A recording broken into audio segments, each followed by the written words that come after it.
ਵੱਡੀ ਸੱਦੋ ਸੋਭਗਤ ਅਖਾਣ ਇੱਕ ਸੰਗੀਓ ਇਹਦੇ ਪਿੱਛੇ ਗੱਲ ਇਹ ਆ ਬਾਕੀ ਸਾ ਜ਼ਮਾਨੇ ਨਾ ਬੜੋਲੇ ਬਣਦੇ ਆਨ ਮਿੱਟੀ ਦੇ ਤੇ ਉਹ ਮੁੜ ਜਿਹੜੀ ਜਾਈ ਤੇ ਰੱਖਣਾ ਹੋਵੇ ਉੱਥੇ ਧਰ ਕੇ ਸਵਾਣੀਆਂ ਬਣੀਆਂ ਹਨ ਰੋਜ਼ਾਨਾ ਨਾ ਉਹਦੇ ਤਾਂ ਤਰਿਉਂ ਉਂਗਲੀਆਂ ਜਿਹੜਾ ਵਾਰ ਦਿੰਦੇ ਰਹਿਣਾ ਦੂੰ ਵਡਾਈਆਂ ਤਰਿਉਂ 4 ਮਹੀਨੇ ਜਾ ਕੇ ਬੜੋਲਾ ਪੂਰਾ ਹੁੰਦਾ ਹੀ ਅੱਗਾ ਪਿੱਛੋਂ ਨਾ ਹੀ ਹੁੰਦਾ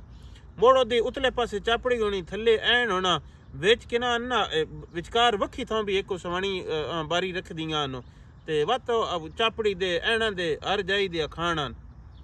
ਤੇ ਉਹ ਵਿੱਚ ਨਾ ਕੋਈ ਇੱਕ ਟੱਬਰ ਆ ਜਨਾਨੀਆਂ ਚੋਖੜੀਆਂ ਗੱਲਾਂ ਜ਼ਾਤ ਆ ਇੱਕ ਹਾਸੇ ਵਾਲੀਆਂ ਸੁਣਾਉਂਦੇ ਹਨ ਉਹਨਾਂ ਦਾ ਮੁਕਾਲਾ ਕੀਤਾ ਨਾ ਕੁਝ ਥੁੜਕਦੇ ਵੀ ਝੋਕੇ ਹਨ ਅਸੀਂ ਨਾ ਲੈਂਦੇ ਆ ਮੁੜ ਜਟਕਾਲੀ ਵਾਲਿਆਂ ਤਾਂ ਪਤਾ ਹੀ ਹੈ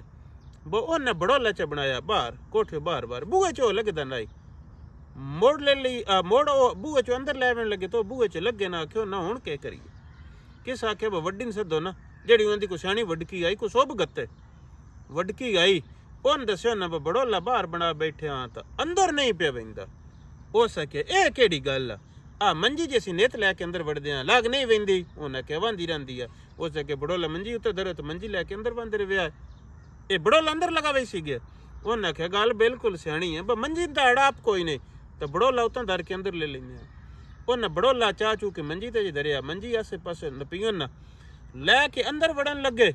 ਤੇ ਬੜੋਲਾ ਤਾਂ ਹੋਰ ਉੱਚਾ ਹੋ ਗਿਆ ਬੜੋਲਾ ਡੱਠਾ ਬੜੋਲਾ ਵੀ ਭੱਜ ਗਿਆ ਮੰਜੀ ਵੀ ਭੱਜ ਗਈ ਜਿਹੜੇ ਪਿੱਛੋਂ ਨੱਪੀ ਹੋਈ ਉਹਦੇ ਕੋਲ ਲੈਟੇ ਬਿਬਰੀਆਂ ਉਹਨਾਂ ਨੂੰ ਲੱਗ ਵੀ ਗਏ ਬਤਰੇ ਜਾਨ ਹੋ ਗਏ ਉਹਦੇ ਸੋਭਗਤਨਾਂ ਨਾਲ ਸਗਵੀਂ ਮੁਗਵੀਂ ਇਹੋ ਜਿਹੀ ਗੱਲ ਆ ਬਸ ਸਾਡੀ ਸਰਕਾਰ ਅੱਲਾ ਹੀ ਨਾ ਹਦਾਇਤ ਦੇਵੇ ਕੋਈ ਓਪਰੀਆਂ ਪਲੀਸੀਆਂ ਬਣਾਉਂਦੀ ਆ ਬਸ ਜਦੋਂ ਕਾ ਆ ਭੋਏ ਸਾਡੀ ਅੰਗਰੇਜ਼ ਵੰਡ ਕੇ ਗਿਆ ਨਾ ਉਹਦੀ ਪਿੱਛੇ ਇਹਨਾਂ ਛੇੜਿਆ ਬੁਲਾਇਆ ਪੁੱਛਿਆ ਹੀ ਨਹੀਂ ਤੇ ਹੁਣ ਇਹਨਾਂ ਅੰਦਰ ਬਹਿ ਕੇ ਪਲੀਸੀਆਂ ਬਣਾਉਂਦੇ ਨੇ ਬਾਹਰ ਦਾ ਤਾਂ ਹੁੰਦਾ ਨਾ ਪਤਾ ਕੋਈ ਨਾ ਆਖਿਓ ਨਾ ਕੇਸ ਬੜੇ ਅਦਾਲਤਾਂ 'ਚ ਵੱਧ ਗਏ ਨੇ ਨਵੇਂ ਸਿਰੋਂ ਇਸਤੇਮਾਲ ਕਰੀਏ ਲੈ ਬਾ ਹੁਣ ਨਵੇਂ ਸਿਰੋਂ ਇਸਤੇਮਾਲ ਹੋਊਗਾ ਤੇ ਇਸਤੇਮਾਲ ਕਿਵੇਂ ਹੋਊਗਾ ਉਹ ਨਾ ਪਟਵਾਰੀਆਂ ਨੇ ਆਖਿਆ ਜਿਸ ਬੰਦੇ ਦਾ ਜਿੱਥੇ ਖੇਵਟ ਬਣਦੇ ਨਾ ਉੱਥੇ ਹੀ ਉਹਨੂੰ ਵੰਡਦੇ ਆ ਲੈ ਹੁਣ ਇਹਦੇ 'ਚ ਇੰਝ ਹੋ ਗਈ ਬੰਦੇ ਕਈ ਨੇ ਮਣੇ ਇੰਝ ਦੇਣ ਬੜ ਕਿੱਲਾ ਉਹਨਾਂ ਦੇ ਕੋਲ ਬੂਈਂਦਾ ਇੱਕ 17 ਖੇਵਟਾਂ 'ਚੋਂ ਮਾਲਕ ਨਾ ਸਾਰਿਆਂ ਖੇਵਟਾਂ 'ਚੋਂ ਕੱਢ ਕੇ ਦਿੱਤੀਆਂ ਉਹਨਾਂ ਨਾ ਤੇ ਉਹਨਾਂ ਨੂੰ ਤਾਂ ਸਵੀ ਕਨਾਲ ਜਾਂ 1.5 ਕਨਾਲ ਜਾਂ 15 ਮਰਲੇ ਆ ਗਏ ਤੇ ਮੁੜ ਕੇ ਇਹਨਾਂ ਲਈ ਗੋਲਡੀ ਨਾਲ ਟਰੈਕਟਰ ਤੋਂ ਉੱਥੇ ਕੋਈ ਨਹੀਂ ਬਹਿਣਾ ਤੇ ਦੂਜੀ ਗੱਲ ਇਹ ਪੁਰਾਣੇ ਤਬਾਦਲੇ ਹੋਏ ਹੁਣ 100 ਸਾਲ ਤੋਂ ਜਿਹੜਾ ਹੁੰਦਾ ਹੀਣਾ ਉਹਨਾਂ ਦੇ ਤੋਰਾਂ ਨਾ ਸੜਕਾਂ ਨਾਲ ਬਈ ਇੱਥੋਂ ਇੱਕ ਤਾਂ ਖੋਤੇ ਲੱਗਦੇ ਹਨ ਉਹ ਟੁੱਕਦੇ ਹਨ ਮਾਲ ਉਜਾੜਾ ਕਰਦਾ ਧੂੜ ਦੱਪਾ ਪਾਉਂਦਾ ਤਕੜੇ ਆਖਿਆ ਬਿਨਾਂ ਸੜਕਾਂ ਨਾਲ ਗੜਨੀਆਂ ਤੁਸੀਂ ਉਜਾੜੇ ਵਾਲੀ ਅਸਾਂ ਤੇ ਲੈਣੀ ਹੈ ਪਿੱਛਾ 100 ਸਾਲ ਤੋਂ ਉਹਨੇ ਮਣੇ ਹੁਣ ਅੱਗਾਂ ਬੈਠੇ ਹਨ ਦੂਜੇ ਪਿੱਛੇ ਬੈਠੇ ਹਨ ਉਹਨਾਂ ਦੀਆਂ ਬਣੀਆਂ ਲੈਣੀਆਂ ਵੱਧ ਵੈਸਨ ਗਈਆਂ ਬਸ ਤੁਸੀਂ ਕਰਮਾਇਓ ਇਹ ਵੰਡਣੀਆਂ ਹੀ ਹੈ ਤੇ ਤੁਸੀਂ ਇੰਜ ਵੰਡੋ ਬਈ ਜਿੱਥੇ ਜਿਹੜਾ ਬੈਠਾ ਹੈ ਉਹਦਾ ਕਬਜ਼ਾ ਜੇ ਪੂਰਾ ਹੈ ਤੇ ਉਹਦੇ ਕਬਜ਼ੇ ਵਾਲੀ ਜਾਈ ਤੇ ਉਹਨ ਵੰਡ ਕੇ ਖੇਵਟ ਬਣਾ ਕੇ ਦੇ ਛੱਡੋ ਇਹ ਅਜਿਹਾ ਮੁੱਢ ਪਿਆ ਵੱਜਦਾ ਨਾ ਅੱਲਾਹ ਪਾਕ ਮਾਫ ਕਰੇ ਸਾਡੇ ਵਸ ਵਿੱਚ ਭੇੜਾਂ ਦਾ ਤੇ ਕਤਲਾਂ ਦਾ ਤੇ ਗਾਂ ਦਾ ਮੁੱਢ ਪਿਆ ਵੱਜਦਾ ਅੱਲਾਹ ਵਾਸਤਾ ਕੋਈ ਦੇ ਉਹੀ ਸਰਕਾਰ ਨੂੰ ਪੋਲੀਸੀਆਂ ਬਣਾਉਣ ਲੱਗਿਆ ਉਹ ਸੱਚੀ ਗੱਲ ਆ ਬਾਹਰ ਪੋਲੀਸੀ ਦੇ ਸਾਰੇ ਬੈਨੀਫਿਸ਼ਰੀ ਨਹੀਂ ਹੁੰਦੇ ਕਿਸੇ ਨੂੰ ਬਤਾਉਂ ਗਰਮ ਤੇ ਕਿਸੇ ਨੂੰ ਸਰਦ ਸਾਰਿਆਂ ਨੂੰ ਗੱਲ ਚੰਗੀ ਨਹੀਂ ਵੀ ਲੱਗਦੀ ਪਰ ਇਹ ਗੱਲ ਹੋਵੇ ਤਾਂ ਚੰਗੀ ਨਾ ਉਂਝ ਨਾ ਸੁਖਾਵੇ ਇਹ ਜਿਹੜੇ ਵੰਡਦੇ ਪੈਣ ਇਸਤੇਮਾਲ ਦਾ ਤਰੀਕਾ ਪਕੜਦੇ ਨੇ ਇਹ ਕੋਈ ਤਰੀਕਾ ਹੀ ਨਹੀਂ ਸਿਵਾਏ ਵੰਡੀਆਂ ਤੋਂ ਤੇ ਮੋੜ ਇੱਕ ਅਗਲੀ ਗੱਲ ਪਟਵਾਰੀ ਬਿਰਾ ਜਿਹੜੇ ਹਨ ਨਾ ਮੈਨੂੰ ਚੋਖੇ ਪਿਆਰੇ ਵੀ ਹਨ ਉਹਨਾਂ ਦੇ ਤੋਂ ਮਾਜ਼ਰਤ ਦੇ ਨਾਲ ਬਈ ਉਹ ਖਾਣ ਹੁੰਦਾ ਹੀ ਬੰਦ ਹੱਥ ਬੰਦੂਕ ਵਾਲੀ ਗੱਲ ਪਟਵਾਰੀ ਸਾਡੇ ਵਸ ਵਿੱਚ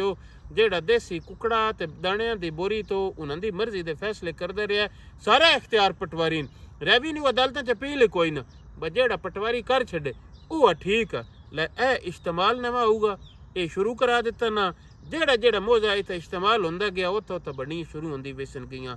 ਅੱਲਾ ਦਾ ਨਾਂ ਹੈ ਤੁਹਾਨੂੰ ਫੀਲਡ ਦਾ ਜੇ ਨਹੀਂ ਪਤਾ ਤੇ ਉੱਥੇ ਬਹਿ ਕੇ ਪੋਲੀਸੀ ਨੇ ਬਣਾਈਆਂ ਕਰੋ ਜਿਵੇਂ ਅਗਰ ਚੱਲਦਾ ਪਿਆ ਇੰਝ ਚੱਲਿਆ ਰਹਿਣ ਦਿਓ ਤਾਂ ਜੇ ਕੋਈ ਪੋਲੀਸੀ ਬਣਾਉਣੀ ਹੁੰਦੀ ਹੈ ਤਾਂ ਮੋੜ ਹਾਲਾਤ ਵਾਕਿਆਤ ਵੇਖ ਕੇ ਬਣਾਈ ਕਰੋ ਜੇ ਇੰਝ ਬਣਨੀ ਹੈ ਤਾਂ ਜਿਹੜਾ ਜਿੱਥਾ ਮਾਲਕ ਆ ਉੱਥੋਂ ਉਹਨੂੰ ਖੇਵਟ ਬਣਾ ਦਿਓ ਤੇ ਜਿਹਦੇ ਕੋਲ ਵੱਧ ਘੱਟ ਆ ਉਹਦੇ ਕੋਲੋਂ ਲੈ ਲਵੋ ਇਹ ਹਰ ਬੰਦੇ ਨਾਲ ਜਾਈ ਤੋਂ ਟੱਲਾ ਮਾਰ ਕੇ ਕੋ ਕਿਹਦਾ ਲੈ ਵੈਸੋ ਗਏ ਇਹ ਗੱਲ ਆਈ ਸੰਗੀ ਉਹ ਸ਼ੇਰ ਸ਼ੂਰ ਵੀ ਕਰਨੀ ਚਾਹੀਦੀ ਆ ਬਹਾਲ ਦਵਾਈ ਮਤੇ ਸਰਕਾਰਾਂ ਤੱਕ ਅਪੜੇ ਤੇ ਕੋਈ ਚੰਗਾ ਕੰਮ ਕਰ ਲੈਣ